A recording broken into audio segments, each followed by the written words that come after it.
阿联酋它的武器装备非常的豪华，除了有 F-16的战机，它还有幻象战机。除此之外，大家很压抑，它还有 F-35战机。说是要打仗的话，它是完全没有作战经验。伊朗这个国家，就说近代来讲的话，它刚打完2伊战争，但到最后人海战术都打出来了。所以海湾国家不只是这个阿联酋现在他出来讲说要协助美国参战，我觉得最大一个可能就是怕美国脱身走了。这有一点像什么？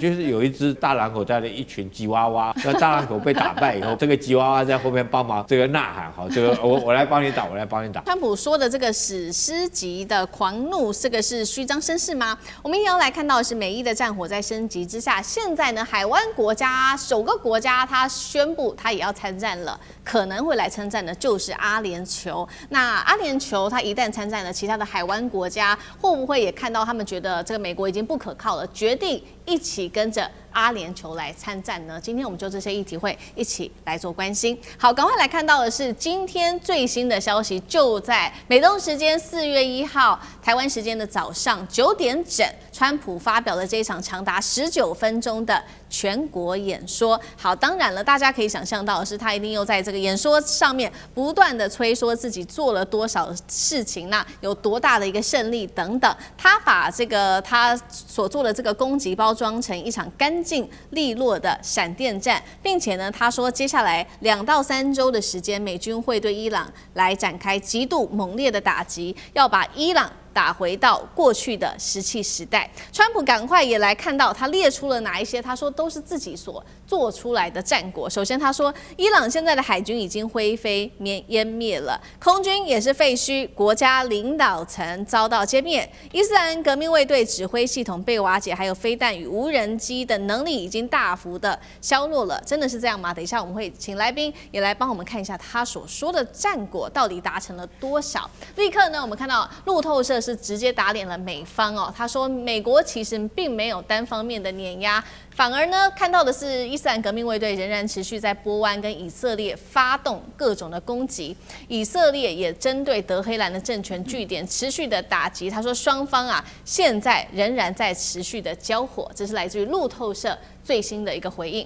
那么《华尔街日报》也立刻揭露了，说川普在自家社群上面说呢，伊朗的新任领导已经提出停火，但是事实上这件事情也是假的。再来针对美国总统川普最在意的石油问题，他这一场演说上也有做了一些回应。我们来看到他怎么说。他说，美国未来不会再从荷姆兹海峡进口1滴的油了，还呛他的盟友们说，好，你们要油可以啊，但是你们自己去夺，自己去抢，自己去保护你们的油，不然呢，你就是跟美国来买油。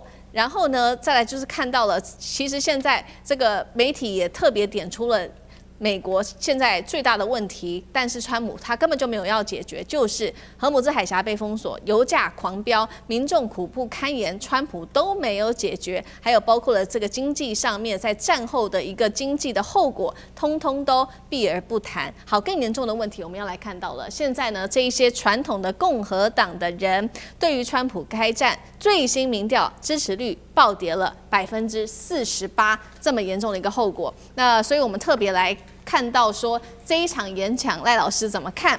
那对于传统的共和党人，对于川普的支持度暴跌48%，对于接下来的选情，赖老师又怎么看？这影响很大，对于川普的选情，还有最主要是共和党的选情的期中选举嘛，11月份马上要开始了。他本来就没有民主党的票，独立选民也很明显的不再支持他了所以在这一次我们看到No King 的活动里面有3200场，超过900万人。第一次的活动在去年6月发生，500万人参加而已。第二次的活动在10月发生，700万人。这一次就已经超过900万人了。然后第一次的活动就在大城市，这一次的活动是已经到社区了第一次的活动他们在兰州，这次的活动不但到红州，而且到摇摆州，像宾夕法尼亚这个地方都已经动了过去川普在宾州里面拿到的一个小社区，他的这个选票是拿到66%，可是这次走上街头的人数不在少，这都反映出一个什么样的讯号？就是说，民主党的、独立选民的，甚至连很多的共和党人都跳起来反对。所以共和党的大咖他们自己都跳出来说，情况危险了，因为如果按照这个情况再走下去的话，他们在这一次的期中选举稳输无疑，稳败。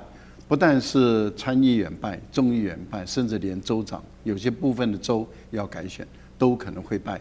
那如果国会里面参众两院都败的话，这个对川普来说是绝对不但颇压，而且还会面临被弹劾的问题。那你想对川普来讲怎么办？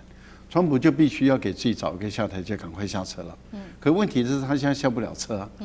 那下不了车，因为最早他的任务，他认为伊朗很容易屈服，所以我只要让你屈服，你就愿意跟我谈和。那怎么样让你屈服？最好的方法就是斩首行动。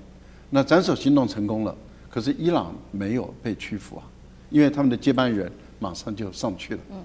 那杀了那么多人，接班人上去，斩首行动没，那现在他该怎么办？给自己找一个下台阶，因为伊朗已经很明显了，我不给你下台阶，我就是不给你下台阶。第二个，他回过头来找盟友，可不可以给我下台阶？例如说，盟友都涌在他旁边，那就是代表他战争很有正义性嘛。结果他的盟友都跟他保持一个距离。是这个欧洲，整个欧洲、北约都说这不是属于我们的战争，我们不愿意介入。那在这样的情形下，他显得越来越孤单了。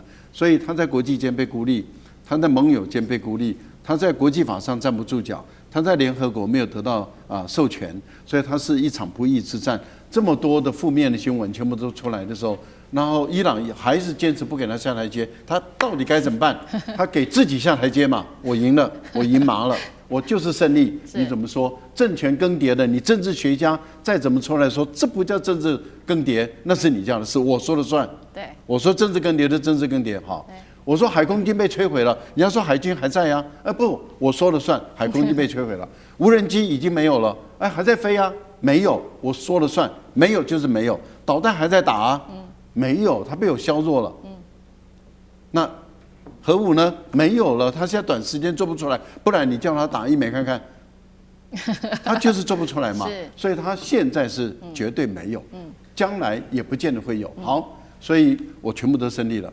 那你说，可是你讲都不是事实啊，没有关系，我胜利了。所以他给自己准备好下台阶。那目前来讲，就是怎么样拍一场大戏而已。所以我相信他的好莱坞的导演跟摄影师都拍过去了，到时候登陆的时候就拍一场大戏，轰炸的大戏，登陆的大戏，南岸登，北岸下，刚刚好结束，是开心的不得了。拍大戏，拍完了以后在影片上放，川普第一名，胜利了。胜利。好，川普他自导自演的自己拍的这场大戏，但是呢，现在看起来是不是如老师刚刚帮我们看到了嘛？这盟友不赏脸，尤其现在是在荷姆斯海峡的问题哦。川普还说呢，要这些盟友自己，你们要油的话，要么跟我们美国买，要不然自己去抢油好了。接下来怎么解决？宽哥怎么看？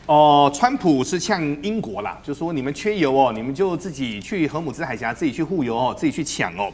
那我们要把这个大架构现在跟各位谈清楚哦。美国是全世界出口油最多的国家，但也是进口油最多的国家。那可能很多观众会说，奇怪的，他干嘛干这种事呢？这要谈论到政策的问题哦。在科技还没有那么发展的一个时代，1950年代的时候呢，那时候的想法是油有一天会用完，所以美国我们就不凯自己的油，我们有钱嘛，我们就跟全世界买。那时候跟谁买最多呢？跟委内瑞拉买最多，所以美国他们在波斯湾所有的炼油厂，那个都是重流质的炼油厂。简单的说，那个油厂没有办法炼中东的油，所以他说他不买中东油是因为油不一样，油有分为轻质油跟重流质油，这个是完全不同的。那我们因为那时候对伊朗经济制裁的时候，有4个国家是化外的，就是说你不能够把它完全打死，所以中国、台湾、韩国、日本是可以跟伊朗买油的，伊朗的油很棒，是轻质油，所以我们台湾的中油，我们台湾的那个台塑的油是很好的油。那为什么呢？很好炼。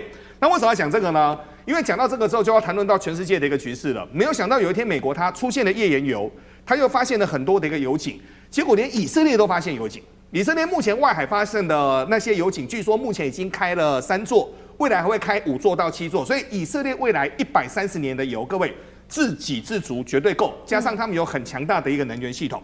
那谈论到这个，很多人就会说，那为什么要谈这个呢？因为油很重要。各位还记得吗？1月份的时候去委内瑞拉，为什么抓马杜洛呢？川普他也不遮，他就2只手一伸啊 ，all the gasoline 啊，全部都是为了石油。那今天他也没遮哦，他今天那个19分钟的演讲当中，他还是谈石油哦。但现在油就麻烦了，为什么油是麻烦的呢？例如说我们在亚洲的话，因为我们距离中东近，而且长期我们的油都是用中东的油，用习惯用好的油，所以我们拿到困难的油，我们没办法炼呐。各位，我们没办法炼，韩国也是，日本也是。那过去日本他们用沙克林线还从俄罗斯可以来，可是后来俄乌大战也被砍掉了，所以未来怎么办呢？简单的说这是一场大棋。什么叫这是一场大棋呢？未来的买法全部都要改变。未来的买法就是不能再从中东进包括60%到70%的油了。未来要各地同时来买，可能要排说跟那个足球赛有点像啊，就排3331。或者是432，或者是反正就要有不同的替代法则。那我们来看看目前台湾的策略哈。台湾的策略，卓荣泰院长已经说了哈，我们目前5月底前，我们不缺油，我们也不缺天然气，但目前缺的是塑胶袋。那为什么呢？因为我们是溢价，我们就溢价去买。那当然溢价去买，中油承担，后来还是要全民来补贴。我觉得这个倒是小事，但有一件事要来跟各位做提醒哦，分批购买真的很重要。为什么呢？日本跟韩国的半导体厂现在是哀叫啊。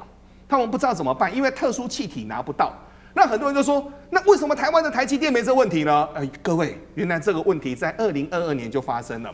2022年那时候，因为俄乌大战的过程当中，很多半导体需要的特殊气体从哪里来？天然气提取的过程当中，分离油气，冻到零下270度，把很多不同的气体炼出来的时候，那时候有所谓的氦气。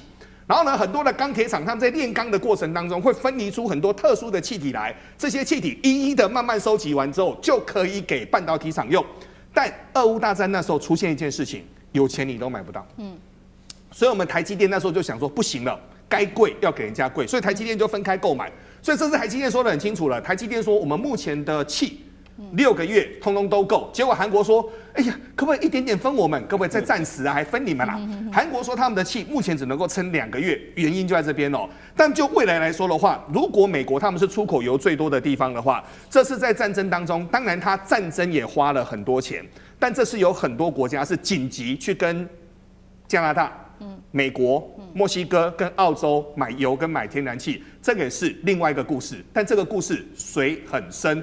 未来的国际局势会怎么变，都看战事未来会怎么变化。能够停战最好，如果不能够停战的话，油一直上去，全世界的景气受损，股市会跌。那各位，你的口袋都变少了，你会支持这场战争吗？好，我们现在看起来，川普就打到现在，其实也已经不管了，就撒手，然后让这个荷姆兹海峡的问题自己去给盟友们自己去解决，自己去想办法去承担后续的风险等等。另外一方面，我们也看到的是说，这一些波湾国家一定是在这场战争里面看在眼里，他们认为说美国已经不可靠了吗？所以我们现在看到台湾的首个国家现在准备参战了。刚刚特别提到的这个国家是来自于《华尔街日报》的披露，说是阿联酋啊，接下来要协助美国了。阿联酋呢会成为第一个在遭到伊朗攻击之后正式加入参战的波湾国家。等一下，请将军来帮我们盘点一下他的军力到底如何？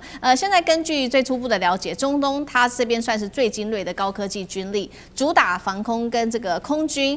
然后呢，它有配备 F-16跟萨德系统等等，也有实战经验。重点是它的整体兵力大约是58000多人，其中陆军是最多的，等于是一个有钱又能够打的海湾国家。那其实，在它这样的消息一传出来之后，伊朗它是立刻就攻击了阿联酋，当天遭到伊朗无人机攻击，共造成11人死亡。将军怎么看？其实阿联酋这个国家哈，它土地面积大概有83000多平方公里。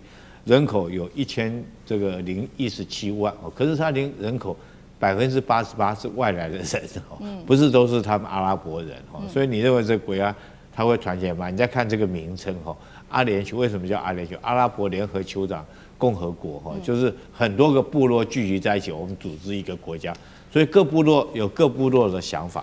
当然，这个中东地区不只是阿联酋了，包括到科威特哈，包括到卡达这些，包括甚至于沙特，这些都是王公大爷的国家。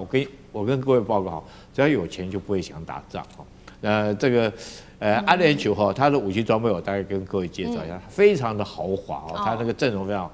它除了空军来讲，它除了有 F-16的战机有77架之外，哈，它还有幻象战机，哈，有57架。除此之外，大家很压抑，它还有 F-35战机，还有50架。你说豪不豪华？那地面部队来讲，它的战车哦是法国这个第一线的战车哦。叫做勒克莱尔战车，除了这种战车是主力战车有390辆之外，它还有 M1 战车，也是美军都是第一线级的战车。那当然，它在这个地方海军其实海军实力也不弱了哈，所以说它的装备确实是非常的豪华。可是你要知道哈，这个你说如果说是要打仗的话，它是完全没有作战经验。但你反观哈，这个伊朗这个国家，它从不要说以前它是波斯帝国时代，就说近代来讲的话，它刚打完这个两伊战争，它两伊战争打得非常的激烈，那到最后人海战术都打出来了哈。所以海湾国家不只是这个阿联酋哈，这个现在他出来讲说要协助美国参战，我觉得最大一个可能就是怕美国脱身走了，那没有关系，这个小弟我继续加入你的行列，继续来帮你打。这有一点像什么？你知道，就是有一只这个大狼狗带了一群吉娃娃哈，那大狼狗被打败以后，被咬伤以后，这个吉娃娃在后面帮忙这个呐喊哈，这个我来帮你打，我来帮你打。不是我瞧不起海湾这些国家，我跟各位讲哈，这个第一个我们讲这个海湾这些产油的国家，科威特，你知道那时候那一年伊拉克打他用了多少时间？就整个国家被伊拉克并吞掉嘛。大概6个小时啊，从早上出发到中午，连走路都比走路都还快。中午12点他就彻底投降了。我们讲沙烏地阿拉伯好了，沙烏地阿拉伯它的装备也非常的精良，但是它的油田经常被这个胡塞无人机攻击，最后靠谁来保护？它也是靠甚至包括我们台湾那时候都组织大漠远征队去帮他保护他的油田，他也跟中国买他的这种无人机打无人机的装备叫激进狩猎者来保护他油田。所以海湾这些国家，我觉得他如果说是要这次讲说阿联酋说要帮美国打仗其实是要把美国拉在这个地方，你不要走，小弟我帮你撑腰，你不要怕，我继续帮你。但是那种场面确实是，如果说看在懂得军武的这种军事的这军迷眼中真的是笑话一则。好，环球大战线，我们节目要持续讨论中东的战场，除了美伊之外呢，还有另外一个重要的参战国以色列，它的执念，我们现在来看到。面对伊朗以及他所扶植的这些势力，哈马斯、真主党、胡塞等组织以色列跟美国不一样，他没有要跟你谈和，他就是要跟你死磕到底，把所有的敌人铲除就对了。但同时，以色列面临的问题是什么？就是他引以为傲的防空体系，3成的防空体系，现在面对比较大的危险。因为伊朗的飞弹命中率在1个月内呢，战争进入到第2个月，现在是翻倍成长的，包括了铁穹。负责拦截短程的大卫投石所，还有箭矢，就是在不同的这个高度、不同的层次面呢，来覆盖、保卫这个以色列的整个国土的安全。但是现在敌人的这些攻击，越来越可以洞穿以色列的这3层防空体系，让他们应接不暇。我们看到，包括了也门的青年运动也正式参战了，向以色列发射了弹道飞弹，而且这不是巧合不是忽然说我响应这个什叶派的号召我就出来打，而是看准了这个 timing。他们出动的是一个精密的一个体系围殴战。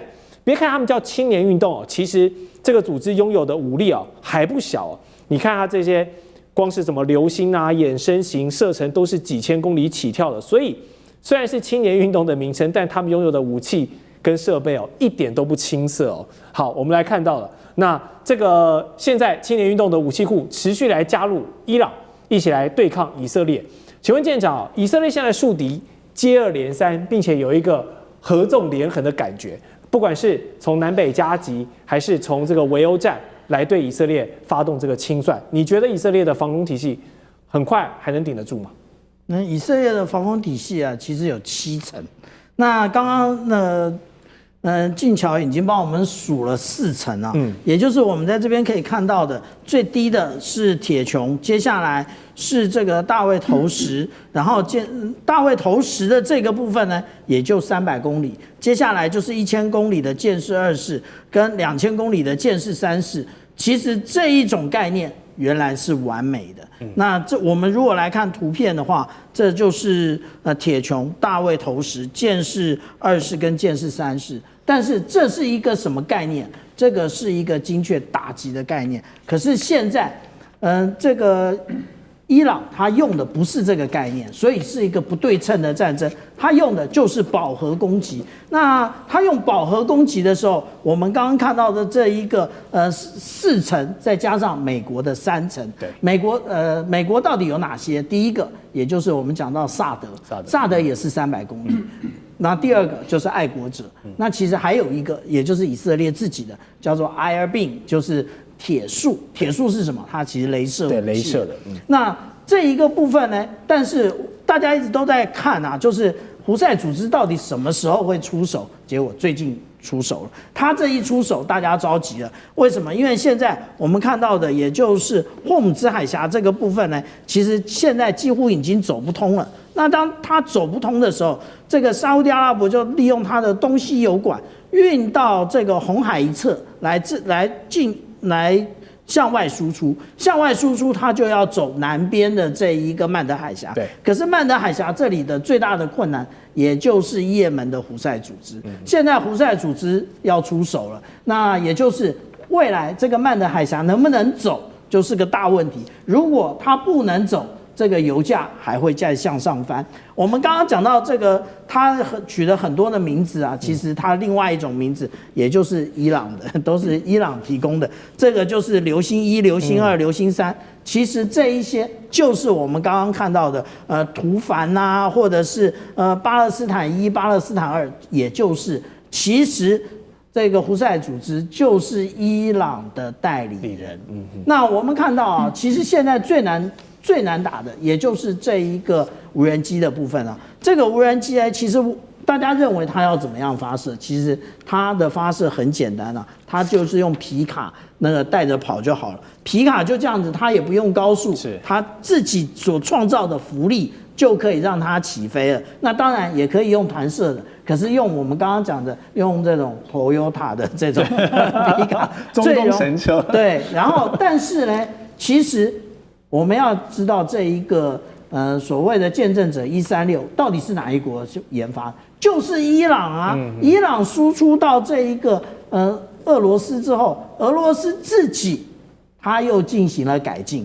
他又进行改进之后呢，也就飞得更远，也就是它最远呢可以飞到2500公里，比当初伊朗设计的还要远得多。而且现在还有另外一个问题，也就是俄罗斯把这个飞弹又卖回了伊朗，然后也就是伊朗他拿到的比他现有的那个射程以及弹头更重的这个无人机，其实这个对于以色列或者是对于各个美国基地来讲，都是一种无情的打击。没错。好，以色列我们都知道他们是这个犹太民族所组成的国家。那犹太民族有钱，善于经商，大家都知道。但现在对以色列来说，更紧迫的可能是人的问题啊。因为以色列的参谋总长萨米就公开承认，以色列军队现在已经是严重的兵力不足，再持续下去，可能他们会先从内部崩溃。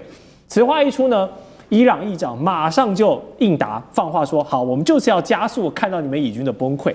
而且说这个话也不是这个讨面子之争，只是呛下而已，而是他精准判断。那其实伊朗自己这样常年打下来，又受到轰炸，他也是这个急于要扩大征兵的，甚至都降低了对年轻志愿者的参军年龄哦。现在说你只要12岁，你就可以来参加这场圣战，也不管什么违反儿童权利公约之类的事情，反正先保留这个国家存亡再说。好，代理人战争也全面动员起来了。我们看到美国刚刚我们谈了很多，是否要出兵打地面战与否，美国的决策是非常的小心，非常的谨慎。以色列方面压力也是越来越大。我们看到前面的1个月，这2个联军是打得风风水水、顺风顺水，但是进入到第2个月，开始有一点路遥知马力，开始有点辛苦，有点疲乏了。这个越来越多的隐忧，是不是已经感觉慢慢在浮现出来？委员，对啊，当然，其实对以色列来说，它不是没有受到打击，也没有受到伤害。只是在这场战争一开始以色列就严格的控制新闻媒体的报道所以不是每一个记者都可以到以色列去报道以色列的现况的，甚至以色列把自己的上面的公共卫星都关掉了，所以你想要透过卫星的空拍的这个相关的讯息去掌握以色列受创的情况，几乎很难得到。那么所以从现在从这个各方的一些相关的讯息看起来，以色列当然受到很大的打击哦。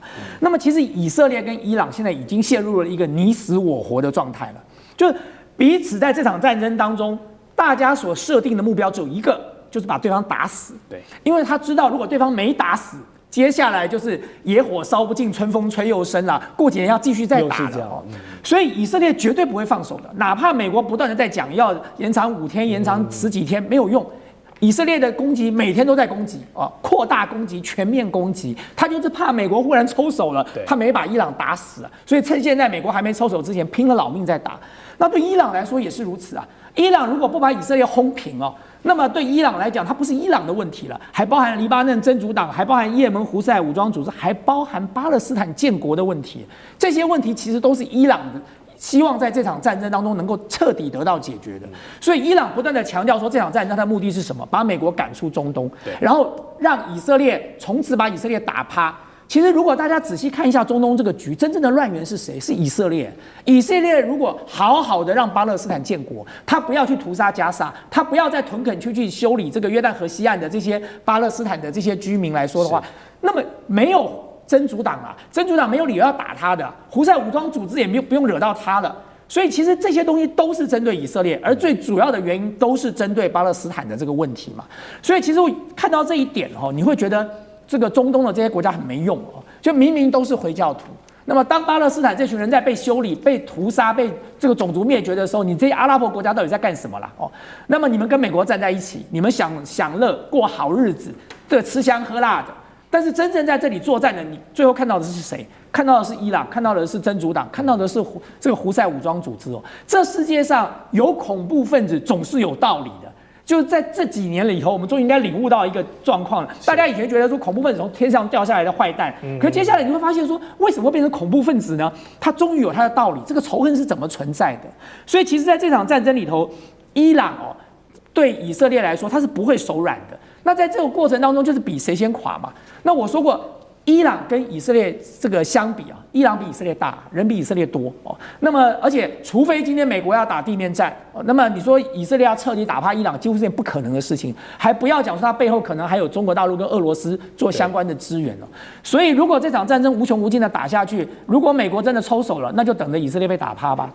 所以刚刚委员帮我们分析哦，其实这场战争不要看忽然在2026年这样爆发起来，其实已经是前几年，包括以色列、包括巴勒斯坦，在加沙这样政局下累积的新仇旧恨，在今年一次又再算清楚而已。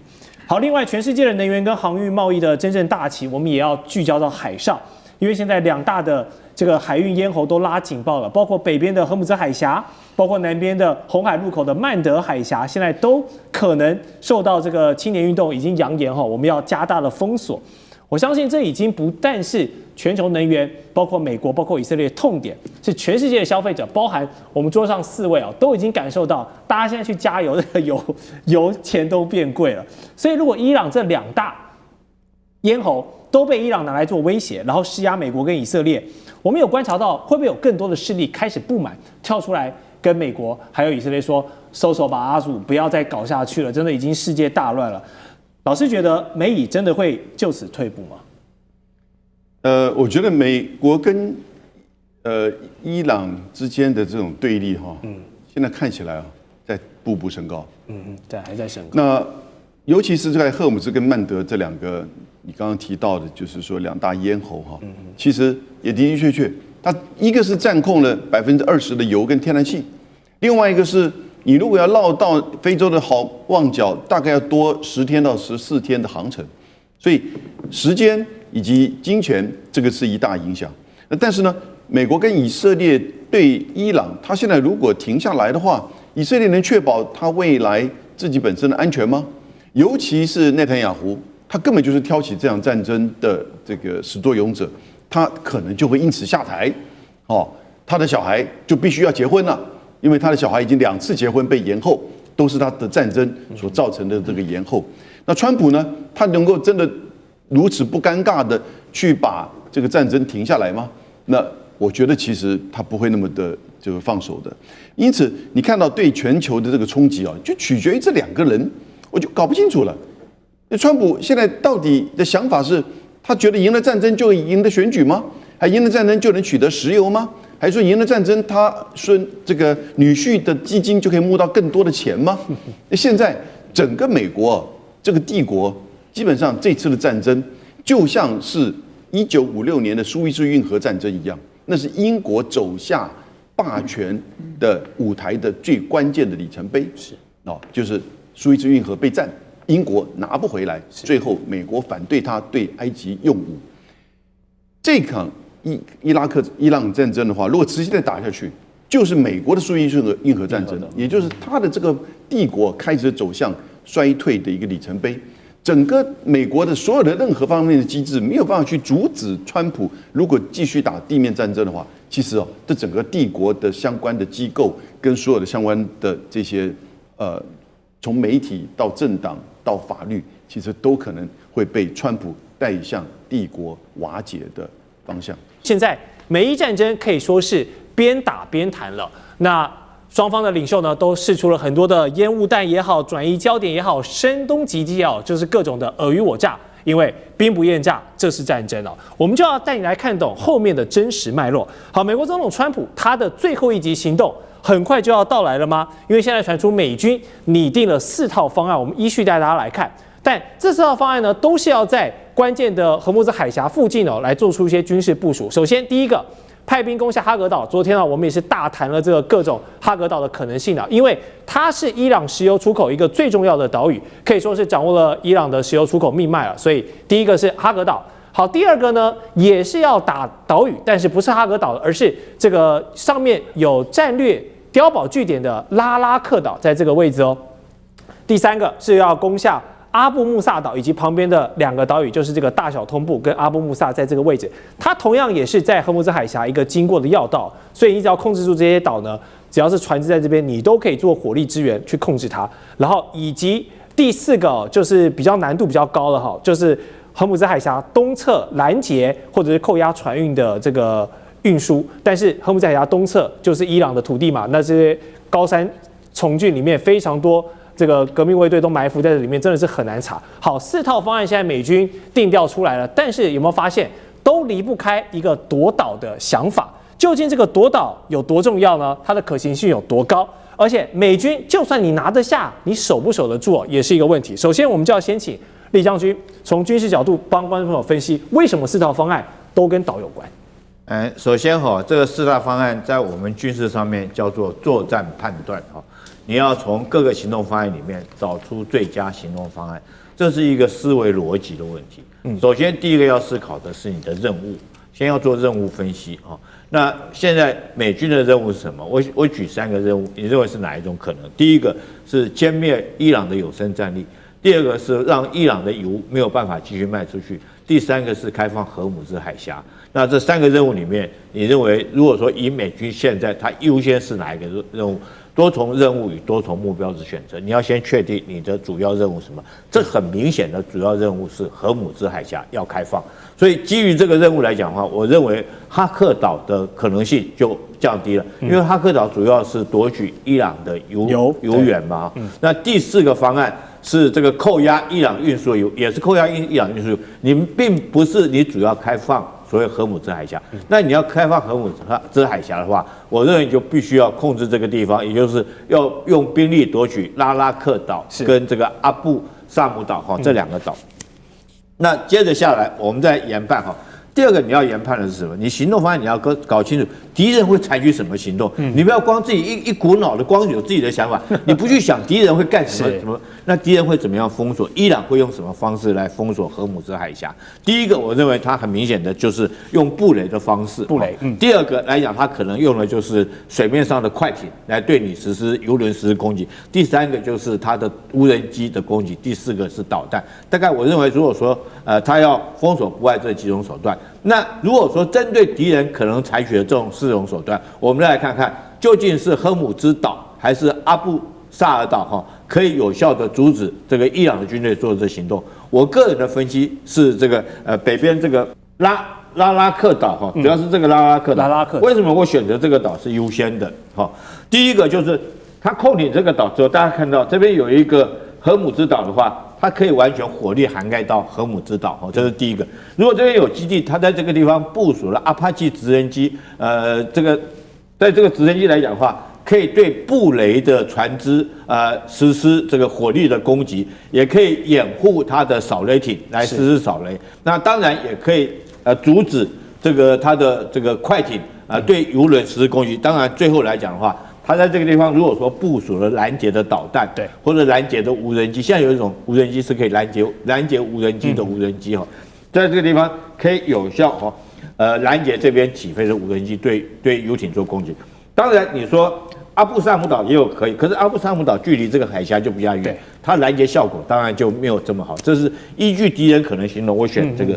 那就这个我们战力保存来讲的话，我觉得为什么要选这个岛呢？因为这个岛来讲，你看跟这个阿联酋的这个尖角这个位置可以互相是最近的，互相来讲可以相互支援，是它可以掩护到这个岛那第二个来讲的话，它在这个地方它舰队包括它的2栖攻击舰队，可以不用通过荷姆兹海峡，可以确保自己安全。所以它如果说在这边我们讲的迪利波利号或者是全斯号，如果停留在这个地方利用这个阿联酋突出来这个地方当做一个基地，还有这个岛，这样形成一个三角互相依靠的态势，相互可以掩护，相互可以支援，就近可以打击到伊朗的战机所以我认为，如果说按照这4个方案来讲的话，我认为要达成任务，就一定要控制这个地方，才可以有效的掩护油轮开放荷姆兹海峡。了解。那你当然夺取这个我们讲的这个科斯姆岛来讲的话科斯姆岛不是夺取这个哈克岛在这边，如果夺取哈克岛的话，距离太远了，480公里，而且昨天我们也分析过了嘛，在这个地方风险太大，主要是但你把它油打掉，你达不到开放海峡，你要威胁它。用它来当做交易的筹码。如果伊朗不服你的话，你也达不了手。你封锁这边，对不对？如果伊朗说我油就不出去了，我也不运油出去，那你敢不敢去这个对其他国家可以？他让你通过了，包括中国的油轮啊，包括到你友邦的国家，你美国也不敢把它拦下来，就反而造成自己对于盟邦国家的不友善。所以我认为纯粹就军事角度来看的话，我认为夺取的这个。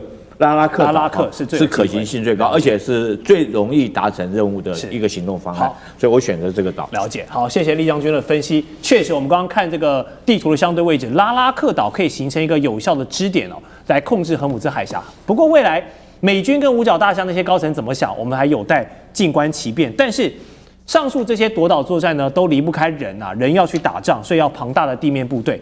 所以美军的中央司令部已经证实美军当前他们在中东地区已经集结了5万人喽。陆海空的战力包括了林肯号的航母打击群、F-35、F-18、F-15各式的战机，还有正在抵达要会师的82空降师跟第31海军陆战队的远征队那伊朗，大家这阵子看它，虽然都是用一些低成本，但是可以不断消耗你的武器来讲，但是可别忘了，伊朗的这个武力排行在全球他们也有排名第16的总兵力。包括了正规的国防军，包括他们忠诚的革命卫队，还有这种飞弹、无人机各种来严阵以待。所以现在美伊双方都在凝结手上的筹码跟兵力筹码，就在等待一波 all in 的机会。如果真的发生了 all in 的机会，张教授，你觉得这个情势会怎么发展？我认为美国这个兵力规模还是不够，因为伊朗够大。你看伊朗164万多平方公里那么大。美国现在如果是刚才所说到的第31远征军，就是海军陆战队，也包括82空降师，够吗？你这样子，你的战略目标是什么？你人就那么多，筹码就那么大，你就只能夺岛，或者是想要控领荷姆兹海峡，我都认为有点吃力，有点吃力了。对你这个兵力规模，你要非常大的兵力规模，可能是5万、10万。我们不要讲到越战50万，对不对？越南才30万平方公里啊，这个是164万平方公里，你怎么让这个伊朗来屈服？兵力规模，我认为要地面战，你兵力规模不大，那你会不会容易？你要让敌人屈服，我认为没有办法。而且它规模大算，它还分散。你刚刚讲的这5万个，那它分散在各个地方啊，巴林、科威特、伊拉克也有，还有阿联酋，还有沙烏地阿拉伯，还有约旦。还有安曼也有啊，都整个是散开的分散，它没有形成集中。你地面要集中啊，不然你分散，你怎么样去投入？我认为兵力不足是最大的问题。第二个，我认为后勤规模，你后勤打后勤，你火力够不够？伊朗的他这种国防军革命卫队，它也是有战力的。伊朗虽然现在海优跟空优被美国摧毁了，对，但是地面战目前还算是完整。那你这个后勤不够，那你火力就不足。你火力不足，面对伊朗的国防军革命卫队，你能够达到多少的战略效果？我认为就是相当有限。我们可以看得出来，当初的他的战略情报判断错误，打4天，你没想到打了4个礼拜。对，换句话说，这个战略情报的估算错误过于乐观，我认为是美军的致命伤。那第三个，我认为作战期程太长了，当初没有一击奏效，一鼓作气嘛，再而衰啊。那你让伊朗有所警觉，地面部队有所调动，有所调整，要进入地下化。你这样的话，伊朗的战损就会相对的减低。那它的战力保存就会慢慢逐步的落实。那美军还能够达到多少？所以我认为美军它的战略情报判断跟分析的这种过度乐观，我认为是它的致命伤，而没有一举奏效。我们现在整个看下来哈，美国现在是急着谈判，美国急着谈判，表示说美军在这一方面已经有一点点招架不足。美军如果够顺风顺水来玩吧，我已经 all in， 大家来，那不怕了。他现在也感觉到有点结束，因为他面对2个大的压力。第一个，联合国这个安理会并没有授权美国出兵，没错，你压力大不大？这是你自己单独性，单方面做，正规性。对，第二个，他并没有得过美国的参众两院的授权，说通过了可以用，没有他有时间压力，要在60天内结束用兵呢，不然你要参众两院会怎么来看？会对他做制约，对川普做约束，所以他时间压力会越来越急迫。那这样的话对美国用兵不好，他有时间的压力，有兵力规模这一方面综合因素看起来的话，我认为他逐次投入不妙，总共加起来地面部队只有8000人，他面对的是伊朗大军，他只有8000人，他的以小博大，我认为他玩太大，风险太高，他夺小岛岛屿都是易攻难守，你攻得下来没有问题啊。我认为美国摧枯拉朽，轻而易举就把这几个小岛拿下来了。对，你要不守？现在伊朗天天拿无人机给你攻击，自然无人机就跟你上去，你怎么办？你掩体够不够？你是不是要进入这样子就变成了容易由消耗战进入焦灼战？你进入焦灼，对美国那就要时间延宕哦，时间延宕对美国来讲是不利的哦。所以我认为他去夺岛，你的战略目的是什么？有没有达到真正的战略的价值跟效果？我认为都存疑耶。他有没有做个妥善的评估？我认为他目前没有啊，就感觉到故弄玄虚、故弄绅士。我认为那你就是几个岛，还有荷姆斯海峡，但是问题是，你把这个岛夺下来，荷姆斯海峡并没办法开通。我拿无人机出来，对海峡上的目标做，尤其是游轮，任何全世界所有游轮并没有做进步防御系统，我对它做攻击，然后只要是不跟美国不跟以色列战队的都可以通过，只要美国以色列的就不行，我就无人机就过来，那你要怎么办？所以美国到现在为止还不敢派军舰护航，没错，因为风险太大。为什么？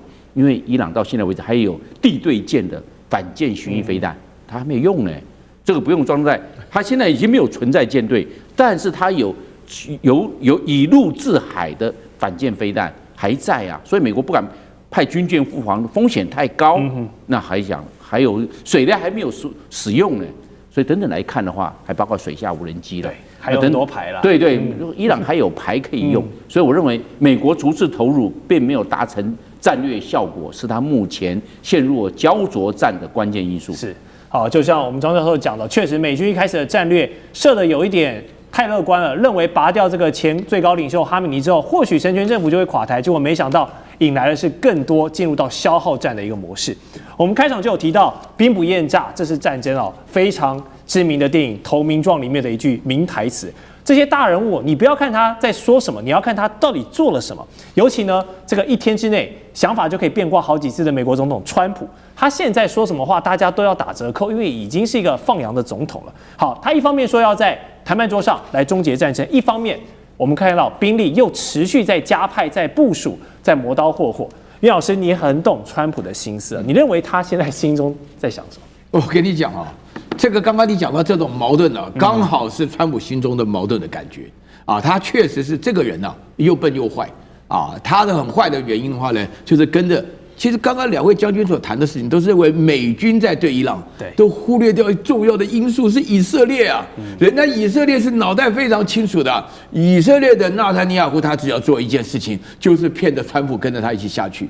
那一旦下去以后呢，接下来的事情都好办了。所以你会讲到说，美军急着谈判，又另外加属的部队的话呢，确实是，如果说美军放出来要谈判的消息，以色列没有动作，那就知道这个谈判是假的。是，如果说美军的话呢，这个弄了部队的话呢，如果说他们想要谈判是真的话呢，以色列就加大攻势，让这个事情就没有办法挽回。这几天的情况就看得非常清楚。所以说到目前为止的话呢，我必须强调。川普胡里八嘟的，就是听到以色列跟他那个忽悠以后，说哎把那个哈梅尼耶干掉以后，你说不定可以拥有伊朗的石油，他一高兴就跟着干下去了。结果以色列是把哈梅尼耶干掉，那个美国一下子把人家一个小学干掉170个小女孩，怎么赔？170条小女孩的命啊，对不对？所以说现在的话呢，美国派了大军，美国不但派大军哦，美国透过他的战争部部长跟美国的国会要2000亿美金，你算一下，2000亿美金准备打2年了，知道吗？啊，所以你在这种情况之下，美国现在所面对的困扰的的确确就是说，美国有3方面的大困扰，一个就是它的国内的困扰啊，大家都知道，等一下我们会谈到。都反战了，开玩笑，你这个战争你要讲士气，要有正义的，还要有低成本，他们都没有。然后另外的话呢，在整个国际上，所有的盟邦都不支持，啊，原来国内。然后第3个的话呢，就是以色列刚好跟他已经把他拉进来以后，以色列的做法，我请大家要注意一个数字啊。现在伊朗内部的士气很高，以色列内部也有80%的人士气很高啊。大以色列要实现了，把美国拉下来。以色列立国从1948年到今天，就在等今天。所以说，美国现在搞的情况下就非常困难。那在这种情况下的话，我们必须要讲一件事情。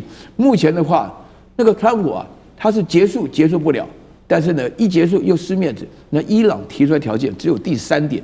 你给我赔偿，我们就知道，你只要认输你就赔偿。川普怎么可能认输？所以美国现在拖下来，我记得这个美国会进入一个新的越战期间，我都不排除它会逐步的扩大。是。